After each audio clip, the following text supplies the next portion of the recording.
something. When we play that on Sundays, I use brushes. something. Right. So anyway, so the thing about it is, when I see these great drummers, and by the way, I feel very blessed. It feels like I've lucked into a lot of drumming experiences. One of my biggest was getting to know Dennis Chambers. And when I saw him play, I just said, that's it. I found my Mecca, and I'm going to it. And he didn't know me from Adam. Never did. Never will. Until Keith very nicely introduced me to him. And that was a one-time thing. You know, Dennis, very nice guy. Hey, how you doing? Blah, blah, blah. And I'm sitting there all dry-tongued and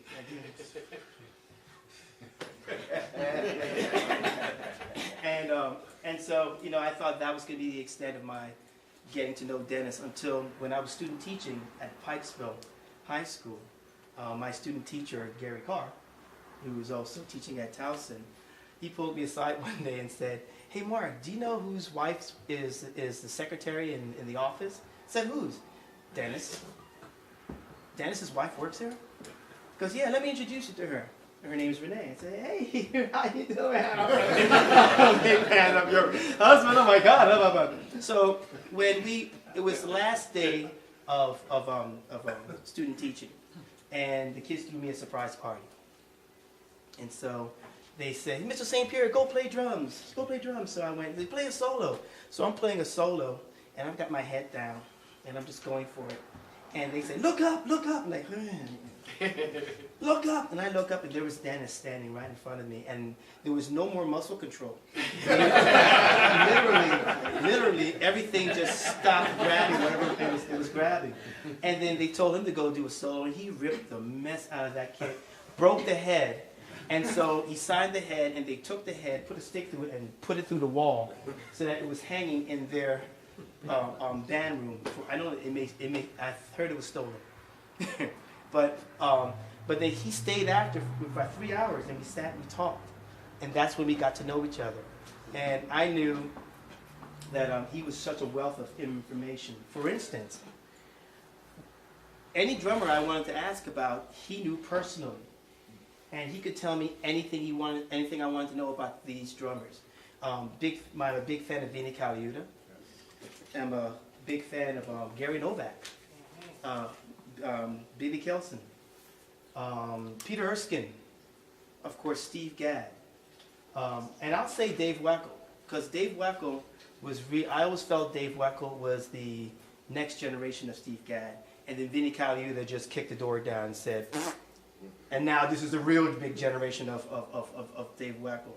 So these drummers, I would sit there and I practice with them, and I would play their chops and all the good stuff back when I used to have chops. And they would always mystify me as to why is it they played this particular chop at this point.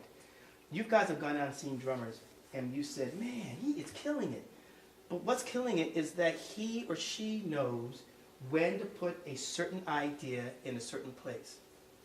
And what I figured out, and a friend of mine, Greg Tompkins, when I was at Towson, he used to say this about me when we were playing in the jazz combos. He would say, Mark St. Pierre, when you play with him, you always know where you are in the head.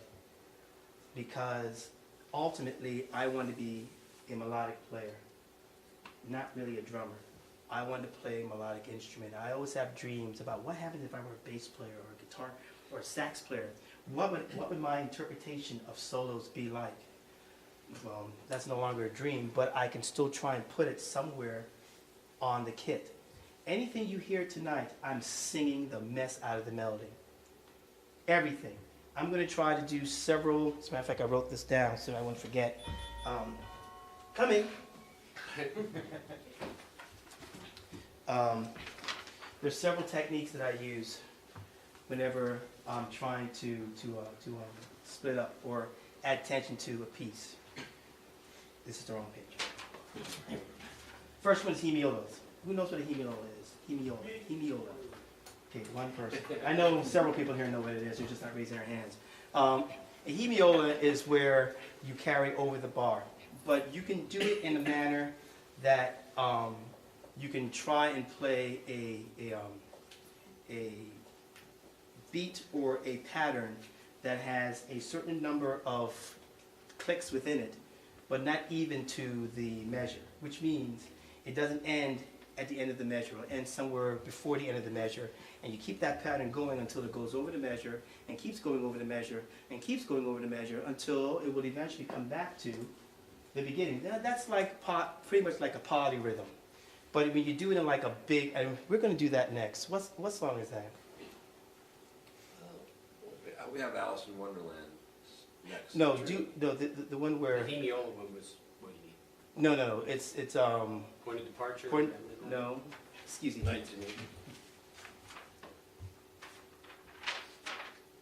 In her own sweet way. Sure. Okay. Oh yeah. Okay.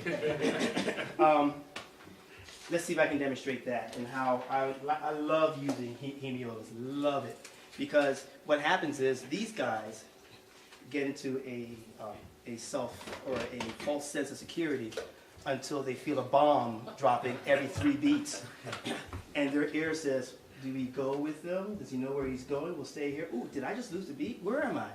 And then I'll turn around, smile at them, and say 1, and the magic happens. Either we all laugh and say that was great, or I'm fired. So let's see what we have.